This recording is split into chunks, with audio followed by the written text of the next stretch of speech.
So, as a Detroit Red Wings fan who happens to have had Jeremy Swayman on his fantasy team, this hockey game was very conflicting.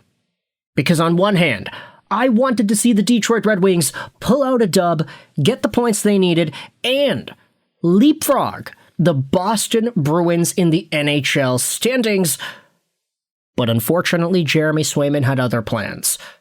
The Bruins and Swayman defeated the Red Wings in regulation. The game was tight, 4-2 for Boston, and while a 4-2 score might not necessarily seem like the tightest of all games, you take a look at the save percentage by Swayman, you take a look at the goals that were scored in the third period, the big comeback by the Bees. This was a game that Detroit had control over. It's a game where they had 44 shots, but they just couldn't solve Swayman as much as they needed to. You saw it at the beginning. The standings are pretty tough right now.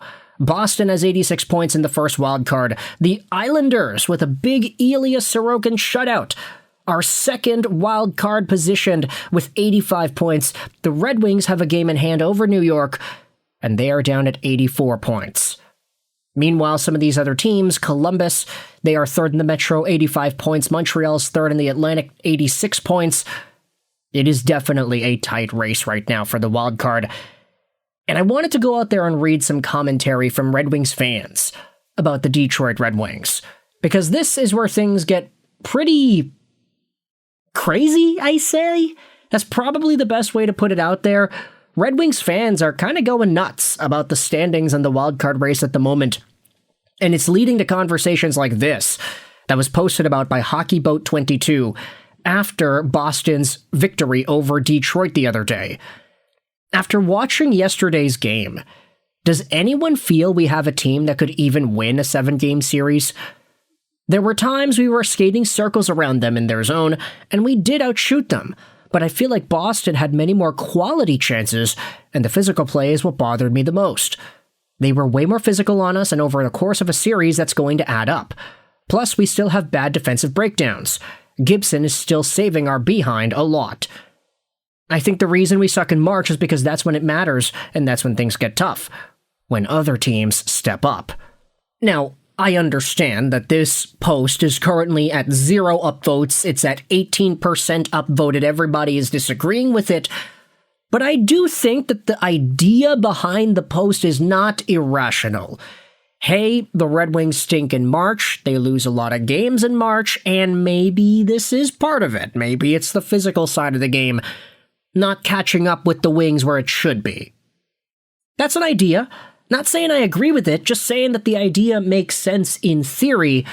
But let's go out there and read what some Red Wings fans have to say in response to this. I don't know what game you watched, but we played some of the best hockey I've seen all year. Swayman just had divine intervention on his side. That's the way it goes sometimes. I actually feel pretty good coming off that loss. They showed more heart and cohesion, than I've seen in a while. Even with Dylan Larkin out. Yes, we played well against a good team. Unfortunately, they got lucky, and we didn't. With Larkin coming back, we should hopefully be able to take care of business. Agreed. We outplayed them without our number one center.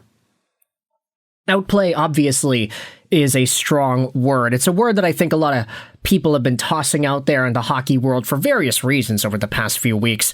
Oh, Canada outplayed the US, but they couldn't win, and they couldn't convert on a 5-on-3. The Red Wings outplayed the Boston Bruins. Problem is here, they ended up giving up all these goals in the third period to ultimately lose the game in regulation. Again, without Dylan Larkin. But still, you had some of the top guys going out there and producing. Kane got an assist, Raymond got a goal, Seider and DeBrincat each got points in the third period as well, so obviously there is some support from the guys that need to be producing. Funny enough, the Wings are playing some of their best hockey right now despite being around 500. I've been saying this, but since Justin Falk came in, I genuinely think it's been our best 5v5 hockey of the year. We haven't seen our team with Larkin and Falk, and the issue right now is the penalty kill and power play sucks, which Larkin solves to an extent.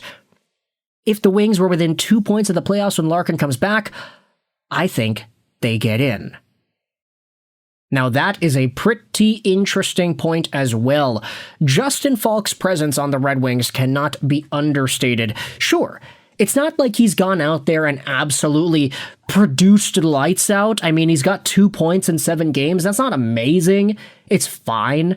But for a guy who has come in as a very skilled and experienced veteran second pair guy, who is getting 20 minutes a night with the Detroit Red Wings, this is a pretty good ad, and one of these guys that, despite the 0 points in his last 5 games, is still adding tremendous value.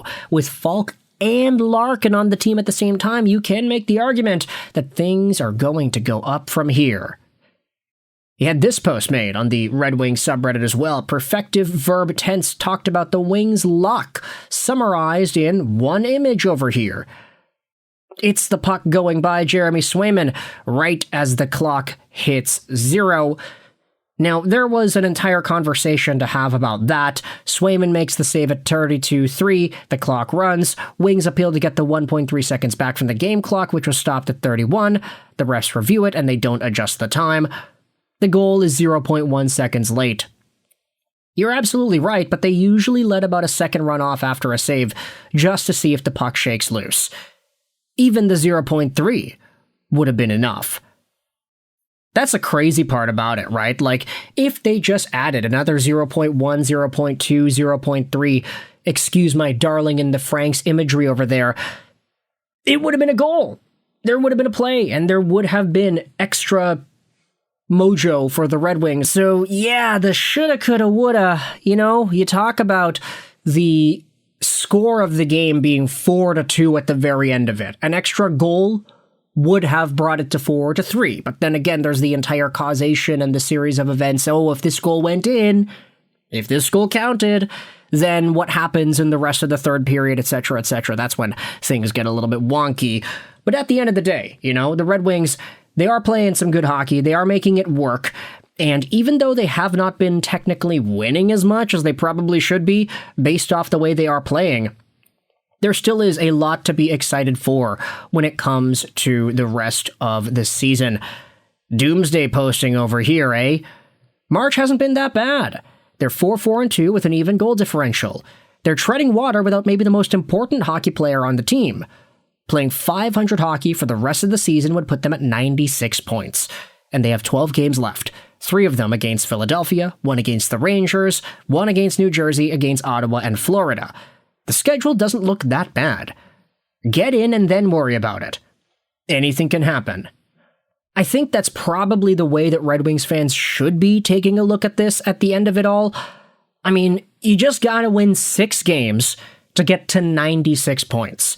And then you have 6 games left. That's 500 hockey. You have a number of beatable opponents towards the end of the schedule over here. And this race right now for the wild card and the top 3 spots, it's not looking all too good for fans of teams that are falling down, like Ottawa, like Philadelphia, for example.